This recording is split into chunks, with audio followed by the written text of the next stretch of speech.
Well, guys, here is a brand new EU4 After Action report. As this is a game country I played all the way back in the summer of 2018, and I had to redo it like 2 or 3 times because of like mod update. Not mod updates, game updates and all that stuff. But I finally got one done. As here is Gujarat, which is a small Indian state, like right over here normally, and I've tried them multiple times.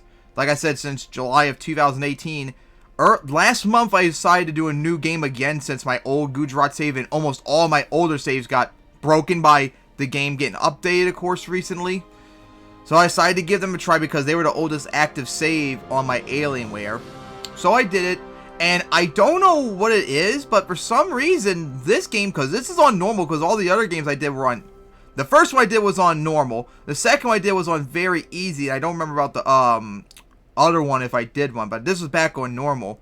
But for some reason, I was making a huge amount of money around when I first started off. Hell, when I was I hired all my advisors, because I normally don't have free advisors at the beginning of the game, but this one I was making so much money I was able to do it. I was still making, I think, somewhere between 7 to 10 ducats a month, even with free advisors. Like, it was insane. I was making so much money that it actually helped me for the rest of the game. And now, well, this is incorrect because I have my army fully supplied because of rebels. But I was at one point at like my peak making like almost 800 ducats a month. I was making so much money, I literally couldn't even think of what to build anymore. Like, I was like running out of money. I was running out of stuff to build. It was crazy. So anyways, what I did was I slowly took over the small states right here on this area of India. And I eventually did like a snake like into here. I take care of Mawa, all the states up there, Bahamas or whatever, right down here, and Gujarat or whatever down here. I eventually took them over and took over like Moldavies, won't come to my head, Sri Lanka. And I started taking over the rest of Delhi at the end of the game. I started to move into Burma. But that's not all.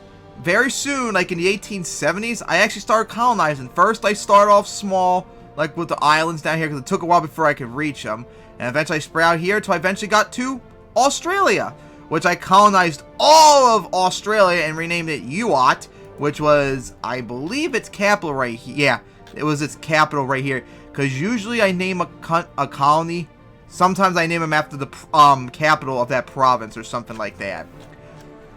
So yeah, UOT was formed, and oh my god, I had to put so much effort so many times into colonizing them. I'm helping them take over like the Australian Aboriginal states around here because UOT just could not do it on their own. Like, they were so incompetent, and I had to do a massive war with Portugal because they started colonizing down here as well. As they colonized parts of New Zealand. So then, once I was done with Australia, I actually colonized to Oregon. And this island, oh, I did not actually know that. Well, I didn't know I had rebels up there. That's something new to me. But we actually colonized Oregon and this little island, whatever this is called, up here in Canada. I wanted to expand up here, but it was already colonized by the Spanish, and they were like really too strong to deal with, because I fought them one time, it was a pain. So I decided, fuck it, not gonna bother for it right now. Like, make that like a very low priority. So most of like the last like 150 to 200 years in the game, I focused on just taking over the rest of India, which I took almost all of it over.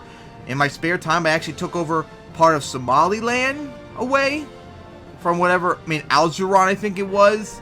And I took some colonies away from Gujarat or whatever, because they colonized Moldavies, they colonized all this stuff like right here. I took some of it over, and then I sold the rest of it. Like, they had all of Sumatra, I sold that.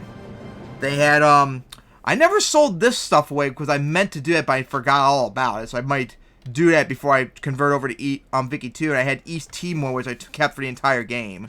But yeah, that's it so far.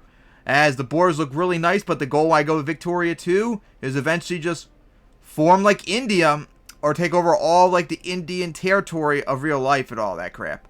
So I hope you all enjoyed this After Action report, and now to show you how the world went throughout the game.